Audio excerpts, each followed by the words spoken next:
Hello, my name is Hazel Beeman, and I am a freshman philosophy and economics major from Seattle, Washington.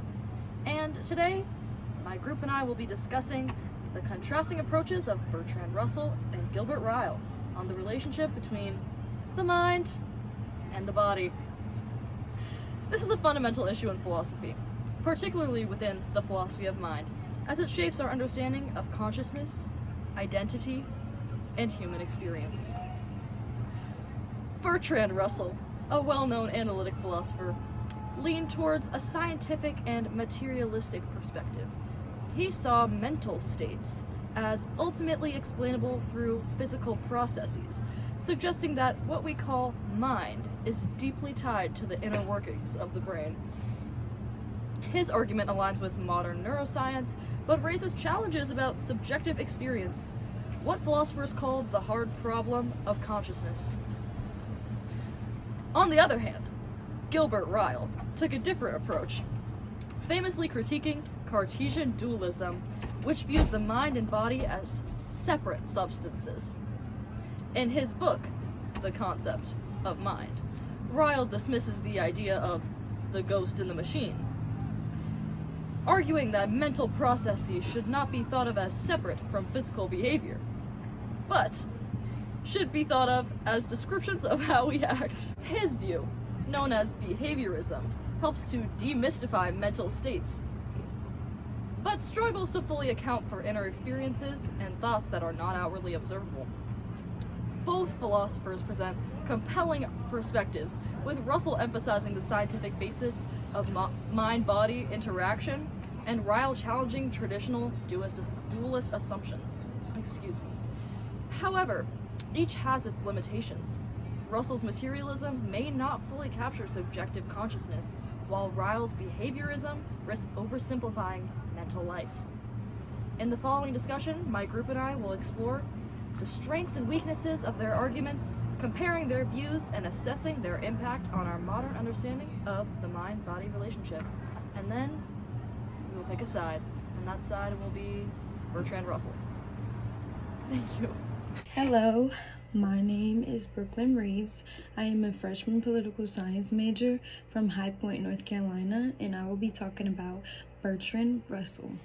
Bertrand Russell, a leading 20th century philosopher and logician, explored fundamental questions about knowledge, reality, and the mind.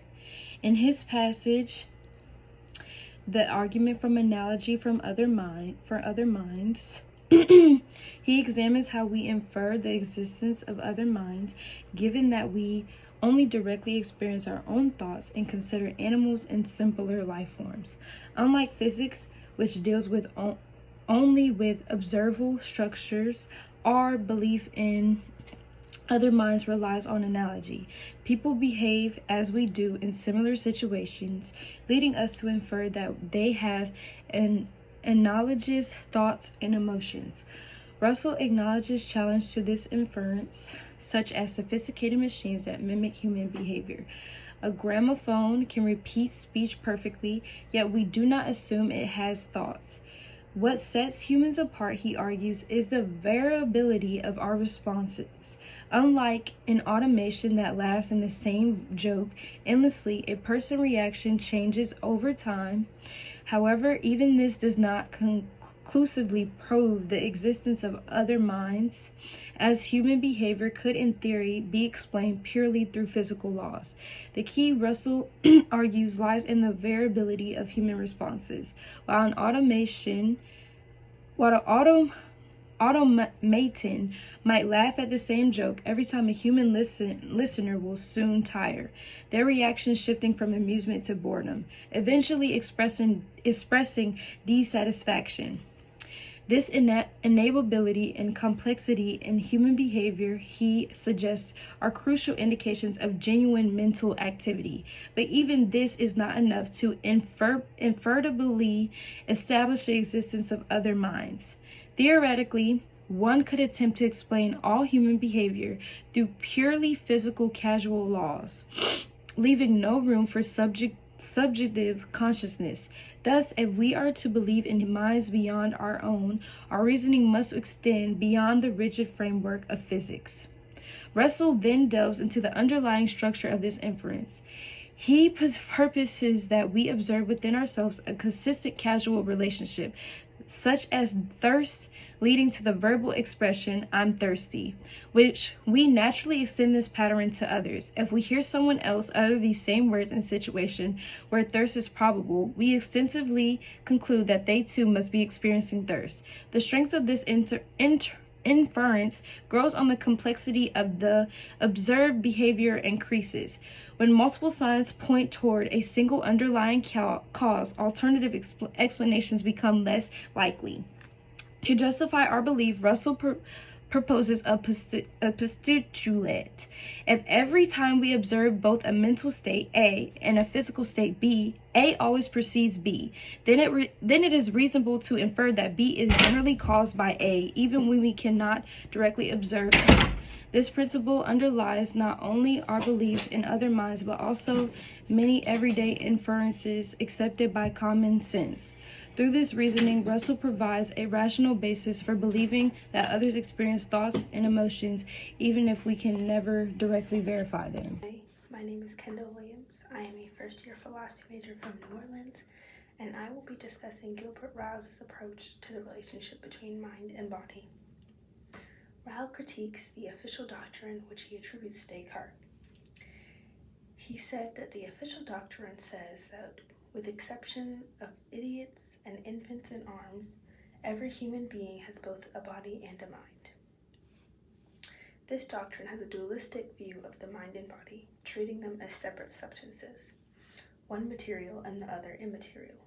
Ryle argues that this view leads to an absurdity, as it portrays the mind as a kind of ghostly entity that somehow interacts with the physical body, making it a dogma of the ghost in the machine. He argues that the dualistic view of the mind and body makes what he calls a category mistake, which is when someone wrongly treats one type of thing as if it belongs to another category. To explain this, Ryle uses the example of a visitor to a university. The visitor is shown the library, dormitories, and offices, but afterward, the visitor asks, "Where is the university?" The mistake here is that the visitor assumes the university is a separate physical thing apart from the buildings that make it up. However, the university isn't a distinct object and is a collection of all the buildings and them being together. Ryle says that the philosophers make the same kind of mistake when they talk about the mind and body as two separate things. According to him, the mind is not some invisible, ghost-like entity that exists apart from the body. Instead, mental processes like thinking, believing, or feeling are just tendencies of patterns of behavior. For example, if someone believes it will rain, they might carry an umbrella. Their belief is not some hidden thing inside their head, it is reflected in their actions. Ryle rejects the dualistic ideas that the mind is a separate, immaterial substance. Instead, he claims that mental states are better understood as descriptions of how people act, or are likely to act. In other words, what we call mental activity is just a way of describing observable behaviors or the potential to behave in certain ways.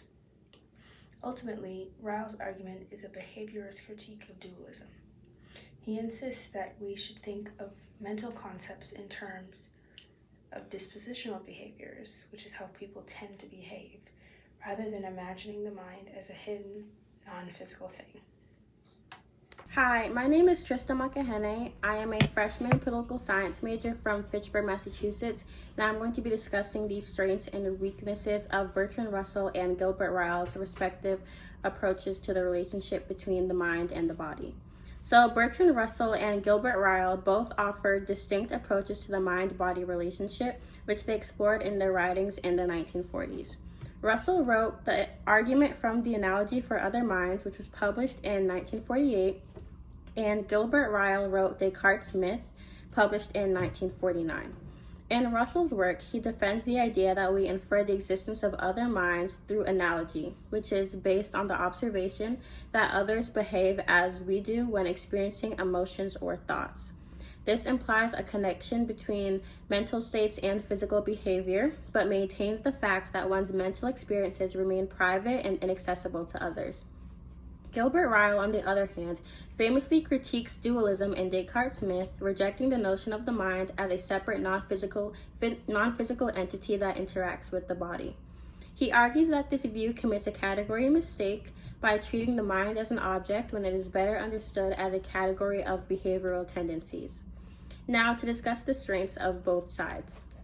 Russell's argument has the strength of preserving the distinction between the mental and the physical while explaining how we come to believe that other people also have minds. By emphasizing analogy, he provides a way to bridge subjective experience of one's own life with external observation without reducing consciousness to just behavior. However, Russell's argument is vulnerable to the problem of other minds. Since we only ever directly experience our own thoughts, how can we be certain that others have minds just like ours? Russell assumes that similar behavior suggests similar mental states, but this remains an inference rather than direct knowledge. So his ideas are kind of based on assumption. Gilbert Ryle, in contrast, eliminates this issue by arguing that mental states are not hidden private entities, but are instead best understood in terms of behavior and dispositions. His critique effectively dismantles dualism and offers a more pragmatic approach to understanding the mind in everyday life.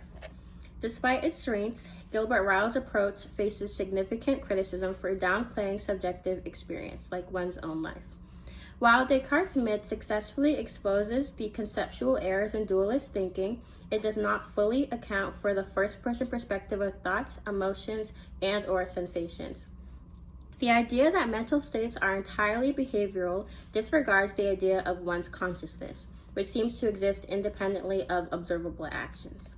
Russell, on the other hand, preserves the distinction between mental and physical states, but struggles to provide a solid foundation for inferring the existence of other minds beyond analogy. Ultimately, both philosophers contribute valuable insights.